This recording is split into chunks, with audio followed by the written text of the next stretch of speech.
ولې یو څوک ځکه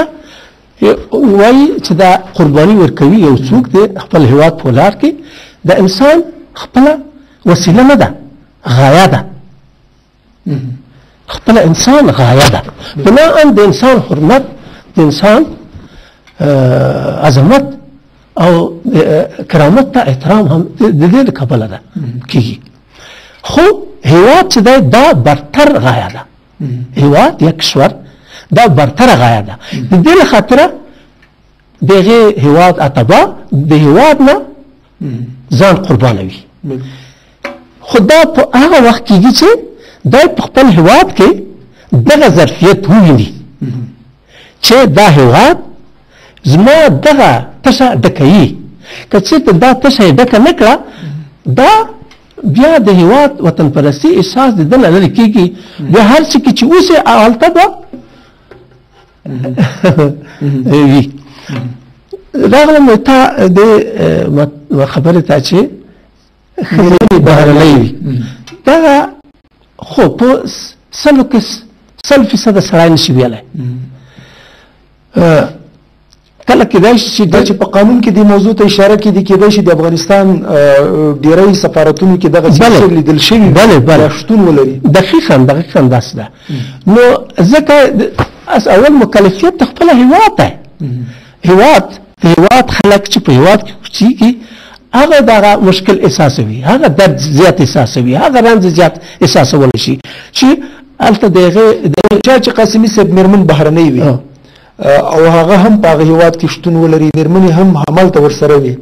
دی به دغه هیواد نه چې د استازي په توګه تللی د دې هیواد ګټې ډېرې په پام کې ونیسي که هغه هیواد چې دی پکې اوسېږي دا په مجموع کې سړی نشي ویلی کېدای شي چې یو هیوادوال چې په خارج کې اوسېږي د خپل هیواد منافع ورسره ډېرې ارزښتمنې وي خو دا ډېر په ندرت سره دا سړی ویلی شي رښتیا تاسو خبره دقیقه ده چې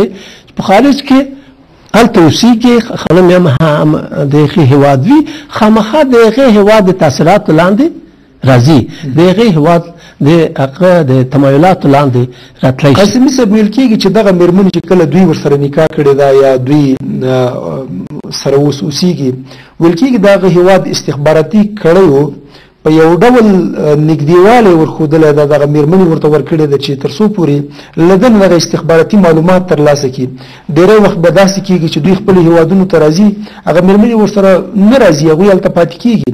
که څوک دغسې مینه دې لکه مخکې چې تاسې ویلې د خپل وطن سره رښتینې مینه ولري دوی په ځان نه پوهېږي هغوی ته معلومات اخلي په 3 کلونو کې خو کله چې داسې د خپل هیواد ته راځي هغه مېرمنې بیا ورسره نه راځي هلته پاتې کېږي داسې یو حالت وینئ او دا که خو شک نشته دا که هیڅ شک نشته دا حالت شته دا وضع منتها یوه خبره باید موږ ومنو چې په خپله نمایندګي سیاسي نمایندګي په هیواد کې په بل هیواد کې دغه یو مسلک ته نیاز لري یو علم ته نیاز لري لکه چې مخکې انصاري صاحب اشاره وکړه که چېرې داسې څوک لاړ شي چې هلته دغه ذو جوانب شخصیت ونه لري نو هغه نشي کولی چې هلته خپله دنده په اساسي توګه انجام کړي یو دویمه خبره دا ده چې ملي منافع خو مسلما هغه څوک چې په اور کې نه سوځي په درون کې نه هغه د خپل نجات لپاره ډېر زیات کار نشي کولی ځکه دا خو د هغې نه بنیازه ده د هغې اور د لمبونه بنیازه ده دا خو دا به ډېر ښیي چې په سیاسي نمایندګیو کې د هېواد مشت ځوانان چې په ډیپلوماسۍ پوره اوسي هغه د نمایندګي وکړي نه هغه څوک چې بیا عملته وي یعنی غیر مسلکي اشخاص باید په بهرني هیوادونو کې د افغانستان استازیتوب ونه کړي دوی باید مسلکي اشخاص مسلکي ډېره مننه انصاري صاحب څه فکر کوئ ګوري د افغانستان د سولې په اړه د بهرني هیوادونو ډېری استخباراتي کړۍ په خپلو هیوادونو کې غونډې جوړوي د افغانستان دننه سیاسي مدني ټولنو ته همدارنګه د دولت اپوزیسیون ته څوک چې په جګړه کې ښکېل دي دوی ته بلنه ورکوي خو د بهرنیو چارو وزارت تر اوسه پورې ونه شو کولای چې د دې لپاره هم یو ښه تګلاره جوړه کړي. دوی کله کله هیڅ خبر نه وي د افغانستان نه خلک ځي او په هغو غونډو کې ګډون کوي. ګورو په افغانستان کې د سولې څرک نه لیدل کېږي. د دوی مسؤلیتونه دې برخه کې څه شی دي؟ اصلا مسله دا د مخکې ما په تعریف کې دا هم ویلې چې سوله د ډیپلوماسۍ په تعریف کې که سړی ځي د ډیپلوماتانو د مسؤلیتونو نه اولینه موضوع سوله یادېږي، د سولې راوستل یا ساتل. هر هیواد په بل هیواد کې خپلې ګټې ګوري. که د نړۍ قوتونه نن په افغانستان کې میشت دي او که ډیپلوماټیکې ادارې دي، که په افغانستان کې ګټې ونه لري د ګټې د خوندي کولو دپاره دلته نه وي راغلي، نو هېڅ ضرورت نه بولي. ځکه ډېر هیوادونه ګورو چې په افغانستان کې نمایندګۍ یا استازۍ نه لري.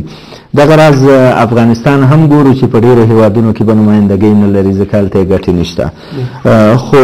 که دې موضوع ته موږ راشو، د سولې موضوع، لکه څرنګه چې د افغانستان دولت د سولې دپاره یوه پخه او کره ستراتیژي نه لري، دغه راز د سولې عالي شورا د سولې په برخه کې کره ستراتیژي نه لري چې دوی د کوم ځای نه راغلي او چیرته ځي، او د افغانستان د بهرنیو چارو وزارت یې نه لري. ما تاسو ته مخکې مثال درکړو، په اندونیزیا کې نړیوال کنفرانس و، د افغانستان نه 15 تنه رسما دعوت شوي وو. د بهرنیو چارو وزیر په دغې 15 تنو کې شامل و، د سولې د عالي شورا مشر خدای بخښلی برهان الدین رباني په دې کې شامل و، زه د مدني ټولنې په استازیتوب شامل وم. بهرنیو چارو وزیر لانړو د مالیزیا او د اندونیزیا د ډیسک مشر یې ولېږلو، خو دا د ډیسک مشر د وزیر په استازیتوب تللی و چې په هغې کنفرانس کې ګډون وکړي.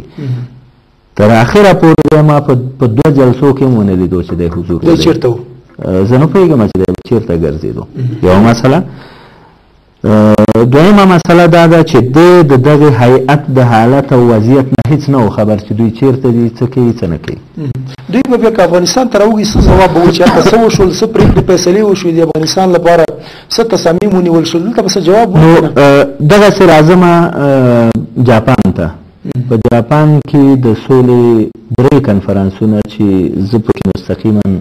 دخیل ومه، 3 کنفرانسونه وشو. په دې 3 کنفرانسونو کې اول کنفرانس ته چې موږ په 2010 کې لاړو، د ښاغلی فاطمي نومول شوی و چې د جاپان سفیر شي. خو د دې نه مخکې تاسې مخکې د بهرنۍ ښځې خبره وکړه، د افغانستان کوم چارج دافیر یا د سفارت سرپرست و، هغه په خپله نه پوهېږم چې د جاپان تابعیت یې لرلو که نه، خو مېرمنه او ماشومانو یې د جاپان تابعیت درلود او ویلې چې د افغانستان ته ډېر کم راځي. دی فقط یو ځل 2 ځل چې ما سره یو سلاکار وزیر هم و، د هغه لیدو ته یو 2 ځل راغی. دغه راز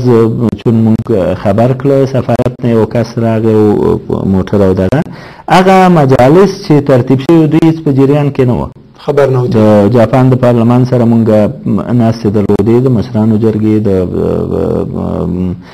ولسي جرګې سره، دغه راز د ځینو سیاسیونو سره، کوم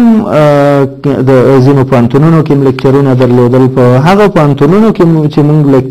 لیکچرونه ورکول، زموږ د لیکچر په اساس تاسې باور وکړئ پوهنتونونه دې ته تیار شو چې افغانستان ته بورسونه ورکړي.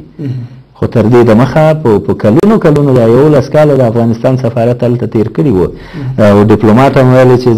زما کار په دې ښه دی چې مېرمن مې بهرنۍ ده، کېدی شي زه ډېرې مرستې جلب کړم او دا وکړم هغه وکړم. که جاپان 5 بلیونه ډالره افغانستان سره مرسته کړې ده په تېرو 5 یا 10 کلونو کې، هغه د امریکې د فشارونو په اساس یا د امریکې د ډیپلوماسۍ نتیجه ده یا د نړیوالې ټولنې د ډیپلوماسۍ نتیجه ده، نه د افغانستان. که په افغانستان کې نن کوم پرمختګونه زه ورته د یو برمصرف یا ډسپوزیبل پرمختګونه وایم، که دغه پرمختګونه شوي دا د امریکې د ډیپلوماسۍ چې بهرنۍ چارو وزارت په ټولو کړنو کې پاتې ده. زه فکر کوم چې دا د هیلري کلینټن او د امریکې او د نړیوالې ټولنې ډیپلوماسي ده چې نړۍ ځان پسې کړې ده، او وایي چې زه 2 ورکوم ته به 1 ورکړې، زه 2 ورکوم ته به 3 ورکړې. د دې ترڅنګ موږ د جاپان مشرانو جرګې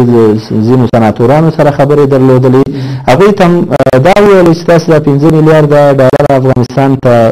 تخصیص ورکړی، په دې کې هڅه وکړئ چې ډېره برخه د افغانستان د ځوانانو د روزنې د لوړ زده کړو دپاره وقف کړئ، ځکه افغانستان ستاسې دایمي دوست پاتې شوی دی، نه کوم استخباراتي ګټې په یو بل کې ګورئ، نه د جګړې په برخه کې نه نور. نو تاسې باور کوئ دغه یو سناتورو یو ماښامنۍ مېلمستیا وه، سلاکار وزیر صاحب هم د ولسمشر ناست و، ده دا میز په سوک والو او ویل چې زموږ د تعلیمي بودیجې 45% په یو بل هیواد باندې یو بل هیواد په ځوانانو مصرفیږي، او هغوی په ځواب کې چې کله فارغ شي په همدې جاپان کې موږ ته ستونزې جوړوي. موږ ته د نړۍ یو لوی هیواد دی، تر ټولو ډېر نفوس لري. وایي زه به په سنا کې دغه موضوع راپورته کوم چې دغه 45% نړیوالو تعلیم د بودیجې ډېره برخه افغانستان ته ځانګړې شي. په 2010 کال کې دا خبره کړې وه. تیر کال دغه کال په جون کې چې زه په جاپان کې وم، دوشیشه پوهنتون د سولې کنفرانس دایر کړی و چې د مسلمو مخالفینو استازي هم پکې راغلي وو، د حزب اسلامي او طالبانو او افغانستان د دولت استازي مو. خارجه وزارت هیڅ خبر نه و. نو هلته واورېده او جاپاني پروفیسرانو راته وویل چې هغه سناتور خپل کار کړی دی. 500 بورسونه او څومره بورسونه د بهرنیو چارو وزیر په همدې وخت کې راغی افغانستان ته د 500 کو څومره بورسونو اعلان وکړو چې موږ افغانستان ته ورکوو. نو مسله دا ده که چیرې زموږ ډیپلوماټان واقعا کار وکړي، دغه راز مالیزیا کې موږ دغه کار وکړو. د جرمني د بهرنیو بورسونو مسؤل دلته و په افغانستان کې، وخت چې افغانستان ته نوی راغی نو د پښتو او افغاني کلتور د زده کړې لپاره زموږ انسټیټیوټ ته راغی تر څو زده کړه وکړي. نو د بورسونو مشر شو، د لوړو زده کړو وزارت کې د دفترو یو ورځ ټلیفون وکړو چې راشئ زموږ دفتر وګورئ. چې ورغلم پوښتنه مې ترې وکړه چې تاسو افغانستان ته څومره د لوړو زده کړو بورسونه ورکوئ؟ ویل 15 بورسه. نو ما ورته وویل په دومره په ټوکو کې چې جرمني په دومره غټه تنه 15 بورسه؟ ولا دا خو مال هند 500 بورسه ورکوي، پاکستان 500 یا 1000 بورسه ورکوي، تاسو ولې؟ نو دوی ویل چې زموږ بورسونه ډېر ګران دي. نو ما ورته وویل زموږ د 2 میلیون انسانانو نرخ هم ډېر ګران و چې د برلین د دیوال د راپرځولو دپاره قرباني ورکړه، شوروي ټوټه ټوټه شو او تاسو نیم جرمني بیرته تاسو ته په لاس درکړو. نو تاسو په دې 15 بورسونو باندې اوس په موږ احسان کوئ. تاسو باور کوئ چې د بیخي غلی شو. ما ته وویل زه به دا ستا پیغام د لوړو زده کړو وزارت او بهرنیو چارو وزارت ته ورسوم. 2 میاشتې لا تېرې نه وي همدغه کس ما ته ټلیفون وکړو چې استاد مبارک ما ویلې څه؟ وایي ستا پیغام مې ورسولو او 100 بورسه نور منظور شوه. اوس موږ کولی شو 15 نور اوس موږ 100 بورسه ورکوو. نو زه وایم که چېرته زموږ ډیپلوماتي کې ادارې قوي وي، زموږ د سولې او ټولو مسایلو هر لارو کې به د یو ټکي ته داسې به اشاره وکړي. ویل کېږي ډېری وخت افغانان چې بهرني هېوادونو ته ځي